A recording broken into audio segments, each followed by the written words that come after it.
Ayan mga ka-Townsgate, mga ka-farmer, good morning sa ating lahat. Ayan dito tayo ngayon dito sa farm. Kung titingnan ninyo, ito yung huling patak ng ulan dito sa Israel.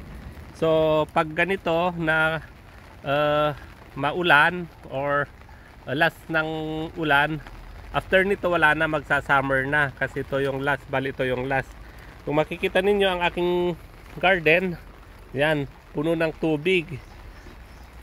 Hindi na ako nakauwi kanina kasi ang lakas ng ulan. Akala ko titigil, hindi naman tumigil. Pero ngayon parang titigil na. Ayan, kung makikita ninyo, tutur ko kayo, ito yung avocado.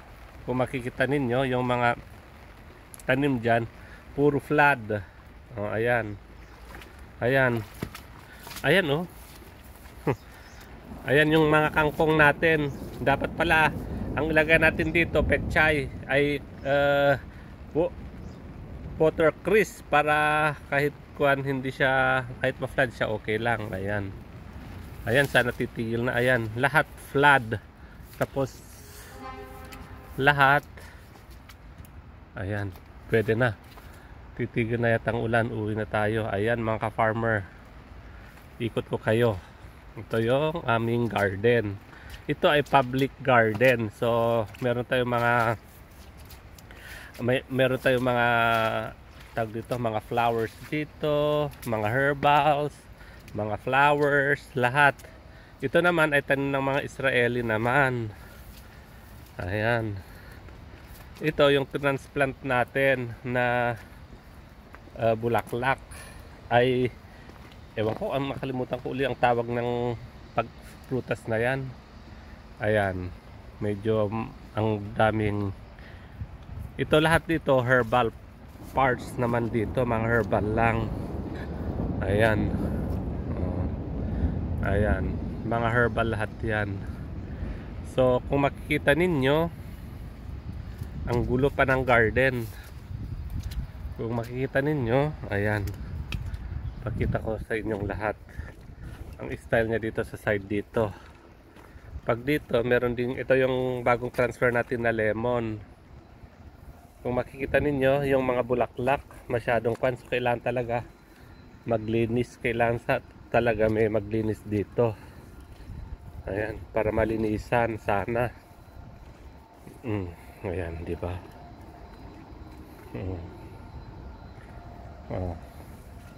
Kahit dito sa kung saan ko tiranim yung nag-flood din dito.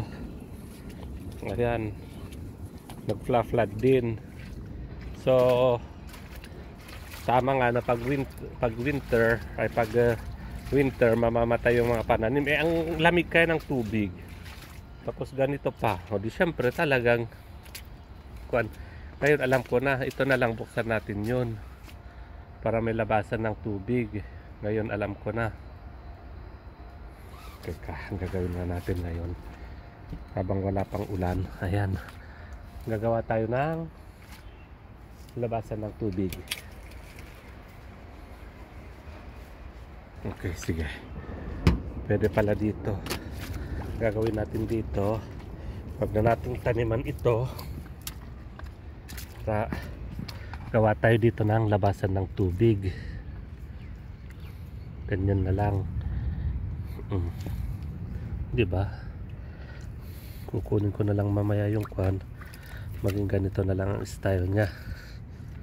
Para gawin natin itong, grabe ang lamig, pero wala din kasi kahit dito sa kabila, kung mas mataas naman, diba? Yan, kasakali wala din kasi mas mataas yung ilalim sa taas din. Pero at least merong exitan. Gawin na lang natin na ganyan kasi na-flood, oh.